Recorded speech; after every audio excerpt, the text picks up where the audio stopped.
This show is powered by BL3P, the Lightning-enabled European Bitcoin exchange. Connect the world. Noor, adopting Bitcoin, Galoy, bitcoinarabic.org from El Salvador. We heard you have a pet, a very big grasshopper, which is called UTXO. Is this true? Yes. Salsa dancing evolved as a dance to accompany salsa music, which was popularized in the 1960s. It was primarily developed by Puerto Ricans and Cubans living in New York in the late 1960s. Salsa dance socials are commonly held in nightclubs, bars, ballrooms, restaurants, and outside, especially when part of an outdoor festival. Is salsa the reason why you have a high interest in Central and South America? No. I've traveled to more than 13 countries this year. Yes. Is it hard to find a gym to exercise your favorite sport, powerlifting, when traveling that much? Yes.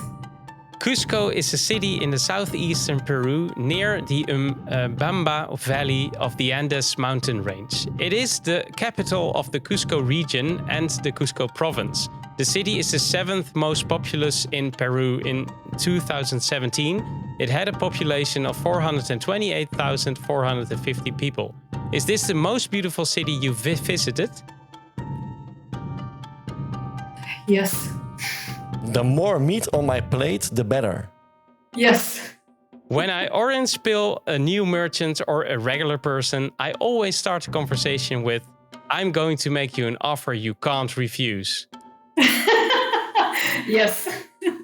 When I become mother to a child, the first diploma it will obtain is Diplomado en Bitcoin. Yes.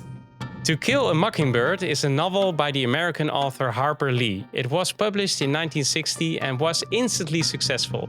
In the United States, it's widely read in high schools and middle schools. To Kill a Mockingbird has become a classic of modern American literature, winning the Pulitzer Prize.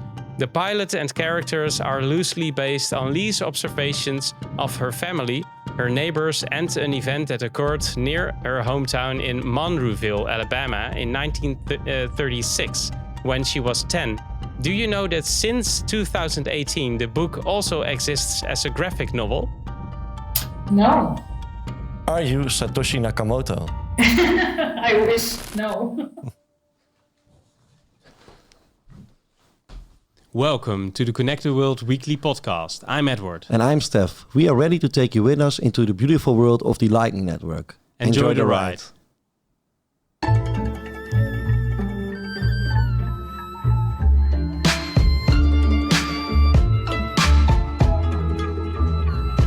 This is episode 50 of Connect the World. 50. Good to see you, Edward. Every week counting. Yeah, good to see you, Stef. Celebrating your 50th episode.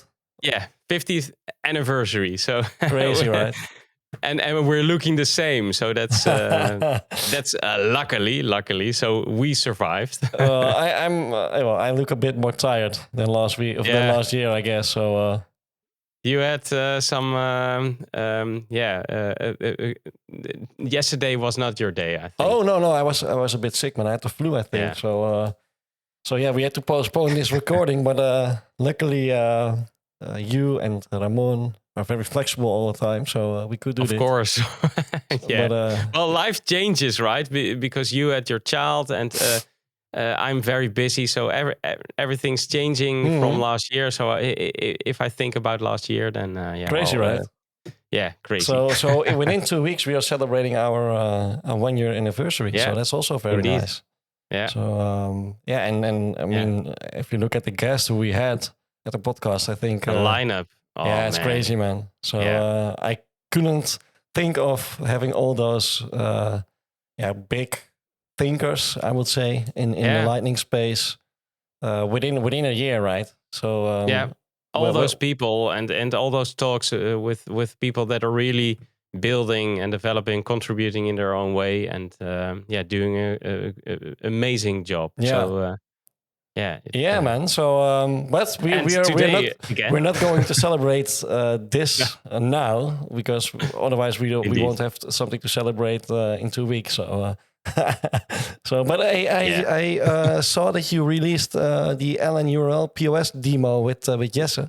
It was fun. On Twitter, right? Yes, Ben Ark had some experimenting counter built at the lockers at Bitcoin Amsterdam, and he had some stuff with him, and you played with the claw machine. And then Jesse also made a little point of sale terminal, the offline one. Yeah. Indeed, and that was so amazing because I've seen the some earlier videos of it, and now I could really see it in action. So we thought, well, let's record it, and you filmed it, and we just played with it. So it's a short video. If someone is interested, then we added it also to the Bitcoin Amsterdam playlist. On YouTube and on Bitcoin TV, I will upload it, and then everybody can watch it there. Yeah, it's very nice, man. Very nice solution, and the claw machine was pretty difficult to be honest. The claw machine was great. So, and I remember Ben pulling up or touching a button or something, and then there was more noise, more sounds, and more light effects. Turbo mode. No, that's correct, man. But eventually, awesome. I managed to win. I think it were Bitcoin stamps, right? Stamps. Yeah. Buy Bitcoin. Yeah. My daughter plays with them. It's super really? Funny. Oh, I don't know where I left them, by the way. You won, I think, 3 or 4 of them. So must be around somewhere. It was a bit addictive to play. So yeah. Hey, but who do we welcome today, Edward? This week we welcome, shall I pronounce the whole name? Yeah. Noor El Huda El Bawab, and she is contributor for BitcoinArabic.org and also working for Galoy Money to co-organize the Adopting Bitcoin Lightning Summit held in El Salvador. So it's great timing. Perfect. Because the summit is in 2 weeks or next week. That's right. And a lot of people that we know are going there, so it's interesting to follow. It's next week. Next week. See here. Perfect. So indeed. So very interesting. So and all about Lightning, of course. That's where we all are about. So let's keep an eye on that summit. But Edward, let's first have a little talk about the statistics of the Lightning Network and about our Rings of Fire community. And then the second part will be with Noor. Let's do that.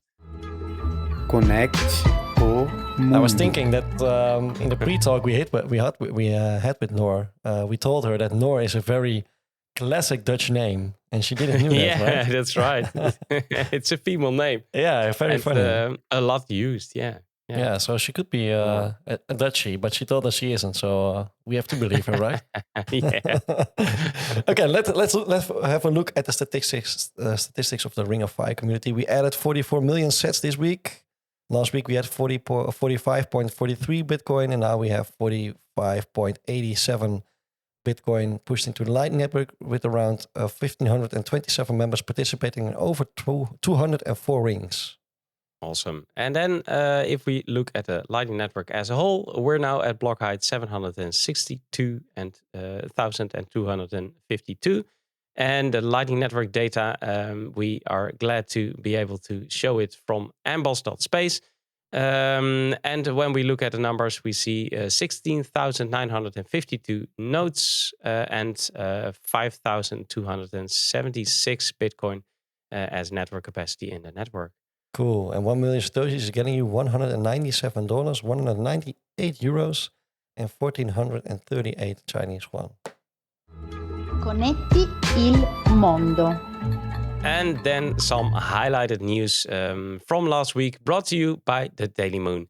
River Financial released another Lightning Network research paper, and it provides insights into capacity fee rates, payment failures. That's also interesting. And causes, of course, and a lot more.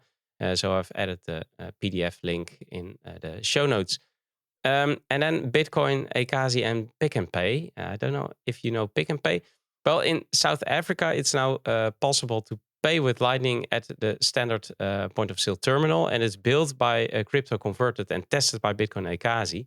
Lightning payments have also arrived at a major local retailer, Pick and Pay. So that's interesting. Mhm. And I've added also article about the rolling out of Pick and Pay in South Africa. But they It's, are similar to Walmart in the Yeah. States, right? So it's pretty big company. So it's pretty big. So yeah, I think it's an interesting yeah. And now path. I'm very curious how many people will use it, right? Because that's the big question there. Because when they see a big increase in the use of Bitcoin in the Lightning Network, I think it's a good advertisement. Yeah, it has potential, right? Because last week we've mentioned Cash App. That's almost, well, it's not the same, but it's interesting. If it's possible, will people be using it? So that's what we I think all want. if you are a tourist, it's very, very useful, because then you don't have to switch to different currency. But also the locals. I mean, that's where I'm very curious about if they also going to use that.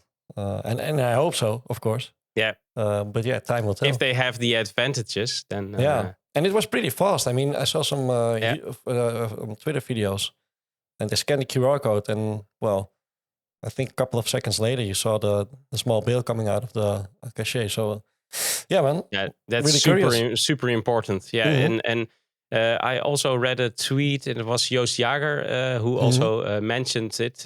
That of course the reliability of it needs to be fast, and that's interesting because the network graph is growing and growing. And there are a lot of routing nodes, but some of them are better, have a lower latency than others. So if it will on a protocol level be fast enough, then I think it can really compete. Well, let's talk about LND because it broke again by the same developer. And El Mouton and Oliver Gugaro worked their ass off to have an update very fast this time. It was amazingly fast. And I looked also into Raspberry Blitz and Umbrel. And especially Umbrel because they tend to do it their own way in releasing it. But it was really fast available. So it now works. Everything works again. If you want to check the discussion, I've added a tweet of Burek. Burek is the developer that caused it. There's also some interesting discussion about the op return message that was inside this transaction. Make up your own mind, but you can read it and then think your own things about it. And then I've got two updates that are worth mentioning, I think. Collider is we talked about them earlier in episode 33 with Kevin Kai. And Collider is a real-time settled derivative exchange running on Lightning. And they're now building a Collider wallet. And this will make it possible to access, hold, and spend your funds through the Lightning Network directly from your browser. And their goal is to make it intuitive and easy. So let's follow them and see what it is and will become. And then Starbacker. Starbacker is building a content monetization platform on the Lightning Network for creators. And they strive to make it less expensive and faster and more creator-friendly. And it's now possible to use WebLN. And that's interesting. When you're browsing on Starbacker, you can send tips, like pictures, or just create your own profile. So you can try it out on their website, and you can even set also a budget when paying tips. And you can also use external wallets. So that's also nice. Nice. And then another quick talk, Edward. Yeah. You've been busy again. I've been busy again. Yeah, last week was crazy. With Jules Beharry and Ed Pratt, right? From Bol.Fun. They're great guys. Yeah. It was a really nice quick talk. Yeah. And also with Ramon. We talked a little bit before and afterwards, and they're just doing a great thing. For those people who don't know Bol.Fun, Bol.Fun is a website where they welcome all contributors to the Lightning space to experiment. We talked about the importance of an accelerator program for the Lightning space to enable people to learn and experiment more. with the Bitcoin and Lightning technology. And they the interesting thing was they released a tournament, and the tournament is called Legends of Lightning. It's now online. It's a global tournament organized by them, and it's aiming for makers to learn, connect, collaborate, and build innovative applications and tools with Bitcoin and Lightning. And we just talked about the importance and how it works and how you can apply and why it is really the thing that you need to do. Also, if you're not a developer, it could be interesting. You can team up and connect with people. So get busy experimenting. That's what I always say. And watch or listen this quick talk if you're interested. I will put the links in the show notes. And you can also find it on our YouTube channel, right? Yeah, of course.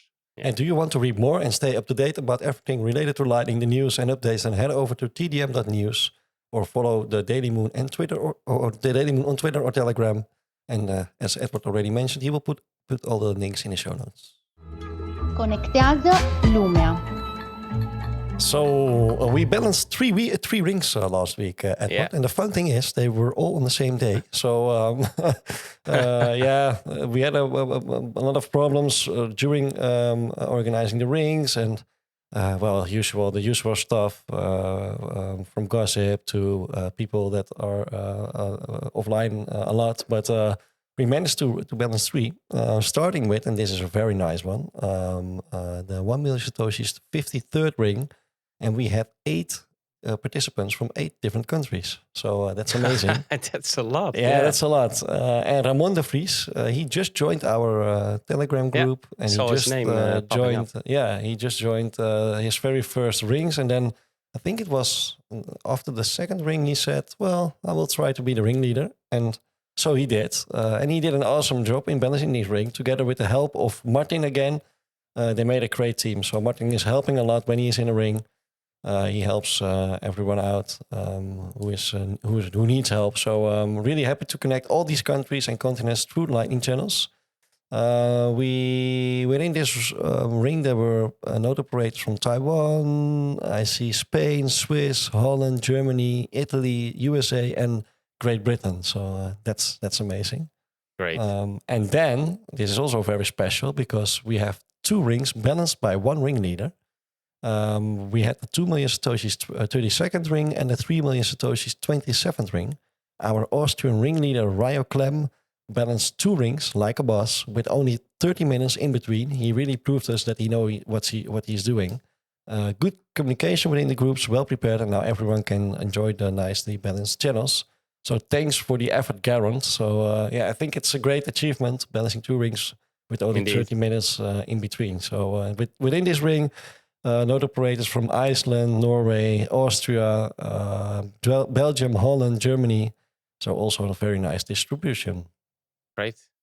Well, that's that again. Thanks, Stef, for all these mentions. And let's go to Edward. The Lightning Let's do it. Yeah. Conecte o mundo. Make sure to secure your home network. So change default passwords and use 2-factor authentication where possible. And keep your software up to date. It's also very important.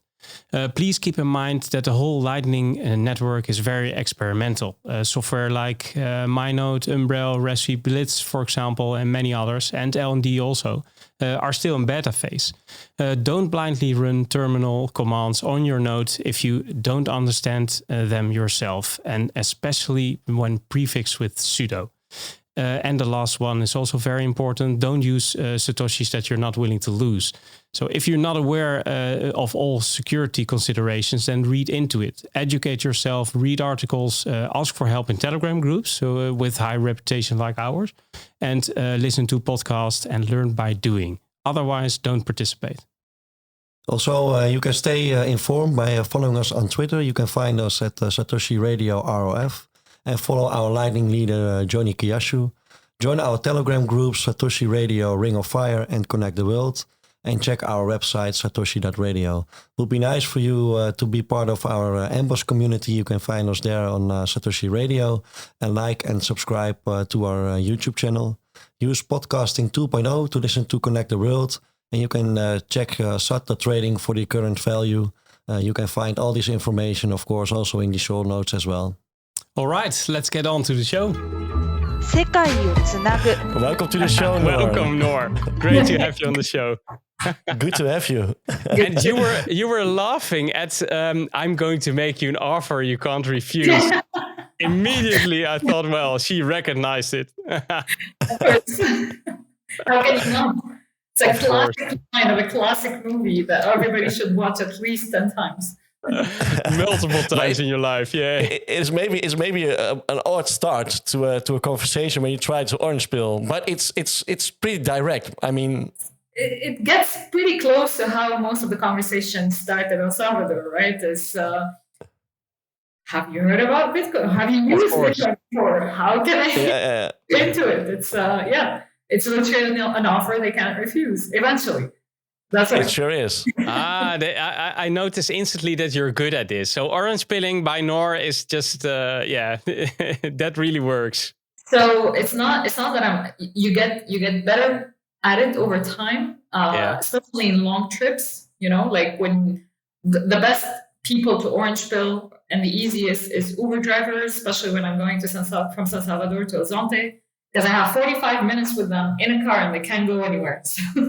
That's the best. No, I can tell because we here in Holland we also orange pill people on our meetups, Edward, and we also went to the bookstore in Hilversum. But you're getting better at it every time. And that's also my experience. And we had the great Bitcoin conference here a couple of weeks ago, and also there were people there were no coiners, so they didn't have any Bitcoin. Yeah, they were just interested, but they were interested. But as I said to them, well, let's you can send me some fiat money, and I will send you some sats back. And they were amazed by the technology behind it, and it's also very fun to do, right? It's the most fun part of being a Bitcoiner, that you can also orange pill other people. And so, I think you're right. The fun of the technology, and we are from Connect the World, and Connect the World is a friendly name, right? It's really connecting. And I think having a conversation, for 45 minutes in a taxi, that's great, because then you can really talk with another person. Exactly. And try to level. Exactly. Yeah. There's one in particular that I remember recently who was like, I don't want to know anything about Bitcoin. I don't want to use it. I don't want to have to deal with it at all. And then we started, we had agreed on a price for the trip. And we basically added a few, $5, $10 total in tips, only in Bitcoin. And at first, when we gave him $5, he was like, I don't know. And then we added the other $5. He's like, okay, which app am I supposed to download? So easy, is it? But it's a good trick. He sort of got the idea, the premise. But I mean, the context here is kind of different, so... Yeah. But it's a good trick. I need to remember it when I'm also at a restaurant or something, and then you provide someone a tip, but only in Bitcoin. That's the main thing. That's interesting. In Morocco, one of the hotels we stayed in, and the guy, he's also a tourist guide, and so he started asking me where I'm from, what I do, etc. And when he found out I'm in Bitcoin, I offered to tip him in Bitcoin. He was over the moon. Like super happy about that. So it's always fun. Cool. Or giving a pre-funded NFC card is also fun. Like, here you have your tip, and then give a card with your I don't know, some crazy graphic on it. Yeah, that's fun. Hey, but talking about connecting the world, Noor, we heard that you have visited, obviously you're now in El Salvador, but you visited Indonesia, the Netherlands, USA, Switzerland, Portugal, France, Italy, Japan, Canada, Brazil, Peru, Argentina, and Rwanda, and not in your lifetime, but only this year. How come? This year. We thought it was only this year. Yeah, we thought the past few years. Okay. Basically, the different layovers that I made as a stop this year. And I think also at least 13. Yeah, it's easily. And what was your last trip? My last trip was it was a family trip, vacation in Morocco, and before that I was in Turkey working with my colleague. Yeah, great, nice. Nice. And you also contribute to bitcoinarabic.org. What is it for website? And what I'm most interested about, how is it with the adoption in Arabic countries? Because we have a very few Lightning node operators in our Ring of Fire community. So we can always try to guess how the adoption is in a particular country. But maybe you can tell us more about it. I mean, the reason overall, I wouldn't say that the adoption is very high. There's definitely growing interest in it. Unfortunately, because of the lack of information available in the Arabic language, a lot of people fall into the traditional, scam kind of setup. So they get drawn by it and they never want to deal with it again. So that's sort of the reason why Bitcoin Arabic exists, is to have a place that is as decentralized as possible. So it's a lot of people contributing to it through translation, content creation, etc., that would allow people to get the right information about Bitcoin in general. And so that's how it started. And now we have plenty of contributors that are doing all kinds of interesting and useful things. Like there's an anon that built a whole toolbox, I would say. That's literally what it's called. It's a toolbox to help people understand the technical aspects of Bitcoin, and then the translators that focus more on the culturally relevant type of content. So anything that relates to usury, for instance, which is technically not allowed in Islam, and since there's a lot of Muslims in the Arab world, that's information that is useful to them. So it's we're trying to educate as much as possible. That's where we're at the moment. For node operation, I would say it's still very, very, very limited. Very limited. Okay. Yeah. So we had one from Iran, but they cut off the internet obviously in Iran, so he's not able to manage his node at the moment, which is a pity, because we would love to have more node operators from Arabic countries. So and also Pakistan, we had a couple of. But not no other countries, I guess. I think the two things, the positive, very positive things, the educational part, to have to help you not have a bad experience, because that's a real problem. And the other thing is to connect with other enthusiasts, because then perhaps that part from basic education to running a Lightning node could be a reality someday. So I think it's a nice project. And it's grown quite a bit, because, for instance, there's a couple of guys that started a Telegram group called BarkNet. Bark means not barking like a So, and they started it just a few months ago, and within a few months, they've grown into 400 people, right? So, that's great. All people that are not talking about anything else but Bitcoin, which is, unbelievable if we compare it to last year, right? What we did before was that the Latin American community was very small and is getting bigger. Is that they eavesdropped in our community. And then learned from what we were doing, and then took it back to their own community. I think that's really a great thing to be able to help each other. So if they want, then they're free to enter and get some help. Exactly. Yeah, would be great. Website, for instance, like anybody who we find that is that is contributing significantly with content or community, blah, blah, he automatically gets an admin to the website. They can do whatever they want. Awesome. Yeah, great. Yeah, nice. Good job. Okay, so we have all kinds of questions for you, Noor, about adopting Bitcoin, Galoy Money, and your vision on the Lightning Network, but it has to be in the 21 minutes. So if you both are ready, we would really love to enter that part. Are you ready, Noor? Yes, I am. And Edward? All right, me too. Let's do it. Enter. Connecter le monde.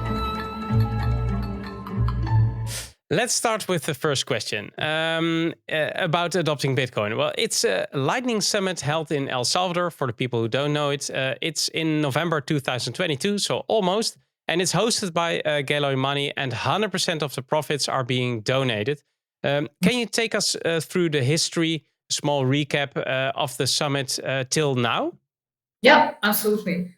So the idea of the summit started last year, about a month or two after the announcement in Miami, where there was a few Bitcoiners that wanted to kind of understand what the hell is going on. Is that real? Is that not real? So there was Nicholas Bertie from Galoy Money, Moritz from Spectre, Aaron from Bitcoin Magazine. They were all there, and after a few meetings with banks and other representatives, they realized, well, there needs to be an effort by the Bitcoin community to help bring the right knowledge to the country so that it doesn't, go in a direction that no one wants them to go into, right? So that's where the initial idea of the summit started. And it was initially only a 1-year thing. So it was supposed to be a 2021.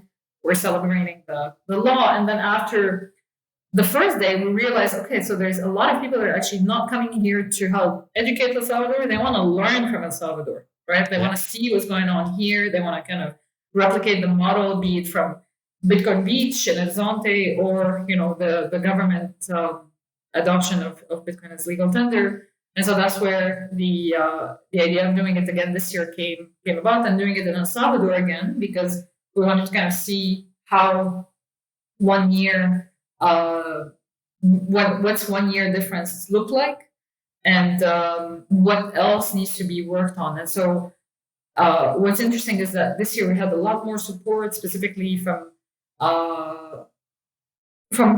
companies that are already involved on the ground in one way or another. Like Bitfinex, for instance, helped us in a huge way this year. And yeah, so it's the idea is to have it on an annual basis. We're still kind of refining the model of the conference, but the basic premise of it is we're covering everything under the sun related to Bitcoin adoption.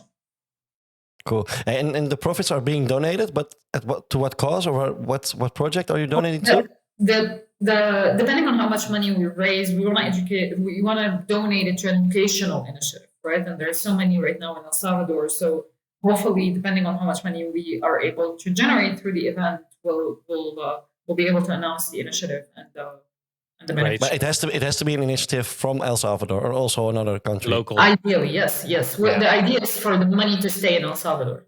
Yeah, of course. It stays in El Salvador. Yeah. And what is the main goal of adopting Bitcoin this year? The main goal of adopting Bitcoin this year is still to help kind of get Salvadorans up to speed, but also to understand, okay, what else has been brewing in the country for year one? What other things needs to still be developed, but it's also understand how the ecosystem as a whole has been evolving as well. So we did add a solution stage, for instance, where companies can present their products, and a lot of hands-on workshops where people can, really dig deeper into any subject that they're interested in. Be it Lightning, Liquid. Okay, so also other implementations, Liquid. Correct. For Lightning, yeah.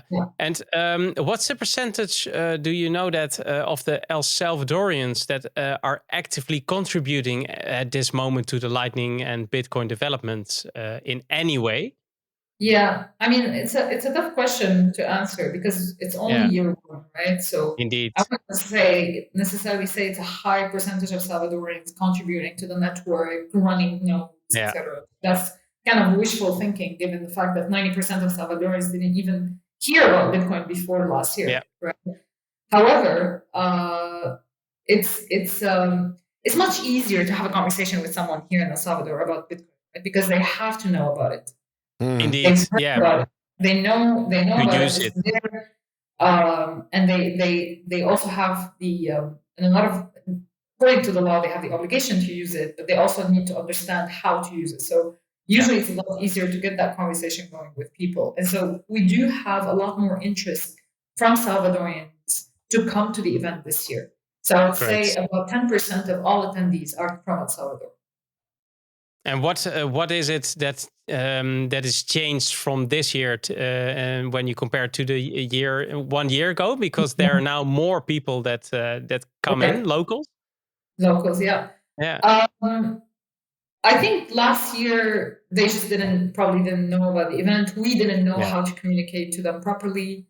to Salvadorians. Like when we started organizing the event, like I was in El Salvador for a month and a half only before the event, so there was a lot of discovery to be done. Now we're getting a bit better at it, and also the price of the ticket is obviously an attractive deal because the price of the ticket for Salvadorians is different from everybody else. The Salvadorians only pay $21 that's great. to the event. Yeah, so that's great to encourage them to come to the event so that the price is not the only barrier. Yeah. And did you already spoke Spanish when you arrived at El Salvador, or have you learned it?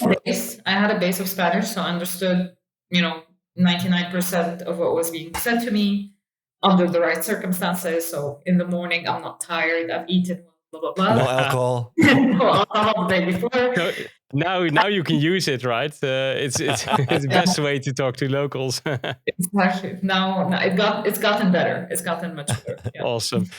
And you also have a very broad and interesting group of speakers at the conference. And how are the speakers chosen? And how do you also actively try to have more people from the local community involved? Right. So we've actually added all any representative of a local Bitcoin company in El Salvador is going to be on stage. That's a given. So we have D2 Banks, we have K1, Bitcoin Beach Wallet, Tianki. And these are the ones that come off the top of my head, but anybody who has or is operating a Bitcoin only company in El Salvador will get a spot at the event. And then the rest of the speakers, we've gotten them in many different ways. So there's a lot of them that actually reached out to us wanting to speak at the event. So there's a submission form. They submit their topic, what they want to talk about, who they are, etc. And then we have our advisors that basically help us determine whether or not these are good topics or bad topics. And there's other people that we have chosen ourselves, invited to the event because we think they're relevant to the Salvadoran context. And we think their presence would bring a lot of value to El Salvador, and also for them, right, for the type of product that they're doing. Yeah, and you also have a lot of Lightning only companies then, because I think that's the most interesting. For the local people, right? A lot of them are Bitcoin only. We do have a couple that are. There's a couple of mining companies that are also on stage. There is a few.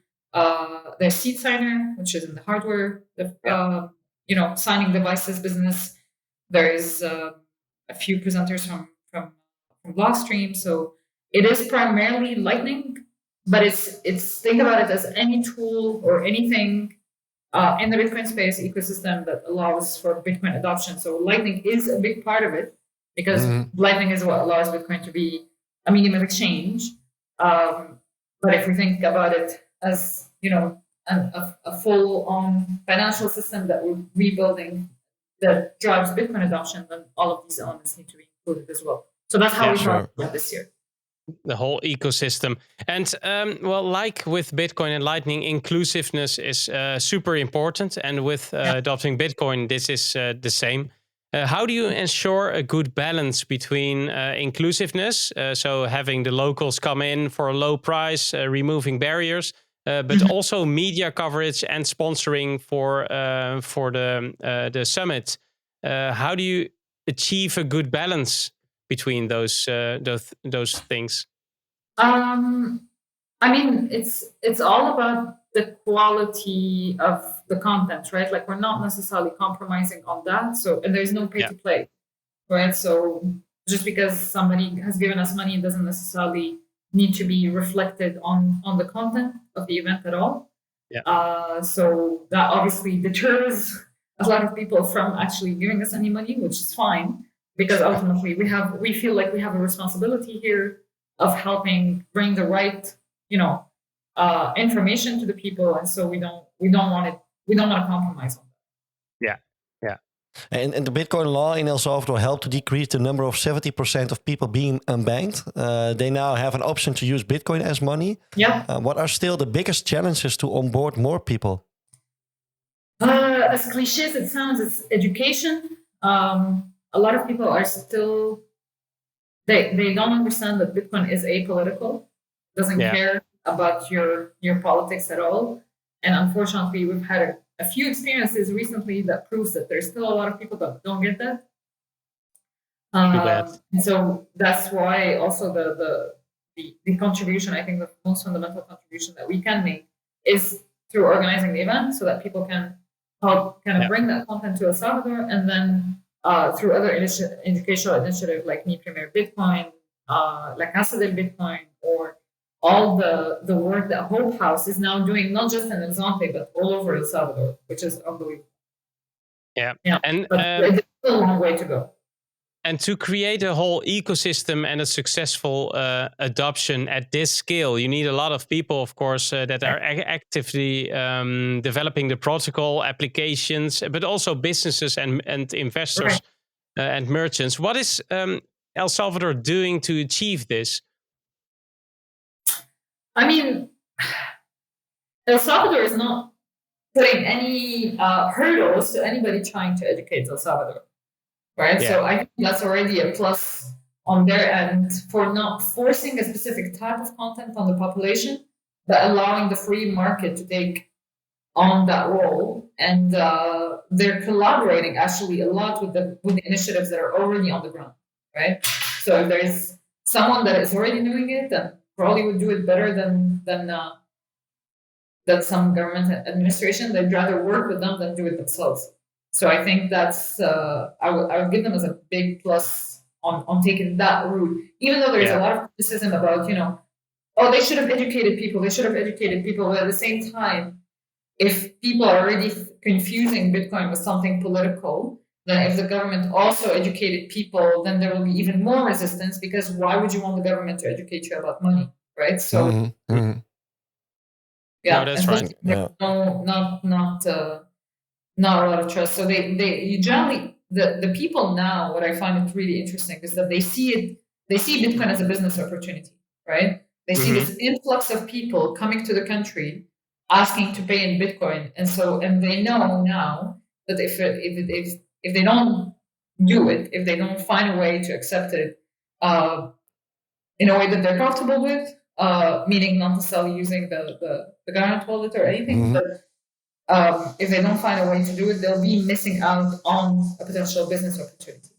And we're missing out on revenue also. And you being at the frontier of Bitcoin adoption and being someone who is traveling a lot, what will be the next country you think to adopt Bitcoin and Lightning in the same way as it went in El Salvador? I wish I had a crystal ball for this one.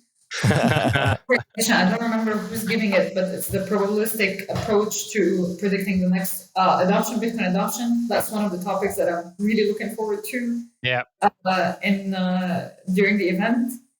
And then somebody very smart once told me, just look at the next adoption, not the next election in a developing country, and look at the candidates. And then depending on who wins, you'll kind of know who's most likely to adopt Bitcoin. Indeed. Well, let's head over to some lightning questions. I have here a very easy one, but I'm very curious. What is your first experience with the Lightning Network, and do you still know what you did at that time? Yeah, I do remember just trying it out through a wallet with a few friends. We were just curious about it, see how it works and how fast it actually is, and all this kind of stuff. So we just transferred money back and forth to each other. But the first time that I actually my mind was blown was we did an event online, because we were doing educational events on a regular basis to help people understand Bitcoin in Arabic, and at some point we decided to flip it, where we would ask people questions, and if they answer the question correctly, they'll get some sats. And that day, I think in a few hours, we did over 300 transactions, and they all went like this, like butter. And it was a very eye-opening experience for me, because even though I was helping people understand Bitcoin, but the practice itself for me was useful, right? Yeah. That was my kind of aha. This is gonna change everything. And that were people from the same country, or were it Arabic people from around the world? From all places. We don't know where they are. Or they are. We could have been breaking some international laws or something. I don't know. Yeah, I have no idea. Hey, talking about the law, transactions on the Lightning Network are more private than with on-chain transactions. When thinking of mass adoption, will this eventually be a problem for governments in the future to allow Lightning adoption any further, do you think? Absolutely. I mean, they're already trying to do it with base layer unhosted wallets. Yeah, I think that's the term they coined in Europe. Yeah, that's so I right. don't think it would be that much different in Lightning. The good thing is that usually they kind of wake up too late for these kind of stuff, and so by the time they implement something, it's already obsolete because the network has evolved way above that. So who knows when they'll catch up to this. So I think you're right. They'll try to clamp down for sure. Yeah. Yeah, and there are so many developments. It's so rapidly evolving that some technologies will be set in stone and used elsewhere, and then you can't turn it down, right? Yeah. Do you think is it more important to first work on the security level of the Lightning Network, so fix security issues, than to focusing on more use cases for the Lightning Network, so more possibilities to use it, like for example on websites, at merchants, or some other things that you can come up with for the Lightning Network? So do you think it's ready for more use cases, or do we first need to fix some security issues with Lightning? Yeah, I mean, this one is a tough question because you have to kind of prioritize security in the network. But the beauty of a decentralized network is that you can work on. We're not a corporation. There's no Bitcoin no, that's right. So that people can prioritize whatever they feel is the priority, and then all these things can be worked on simultaneously without necessarily having to compromise compromise too much. Yeah, and more use cases tend to have a spin-off, more experimenting and more adoption, right? So perhaps in this state, it is important to show how you can use the Lightning Network, and then, of course, simultaneously fix the security issues. Yeah. And talking about use cases, what is, in your opinion, the use case of the Lightning Network? You already talked a bit about a medium of exchange. Yeah. But what is this the only use case for you, or? I think it's the most important use case. It's really about, it's funny because you guys are called Connecting the World, and it is, in a way, Lightning is somehow connecting the world either through the nodes, but also through the way it's used and how people can now, send money back and forth to whoever, wherever they are, without necessarily knowing where they are, but in a very secure and efficient and fast way. So you can provide services to whoever you want, and it's providing a really good and powerful tool to bank the many people that are unbanked around the world, which is actually the majority of the world, right? So so it is a very, very important tool as a medium of exchange. First, I didn't necessarily think about it beyond that for the time being, because we're still solving for that. But do you think we are already using it that way? I mean, in El Salvador we are. We certainly are in El Salvador. I mean, I paid for groceries yesterday using Bitcoin through Lightning.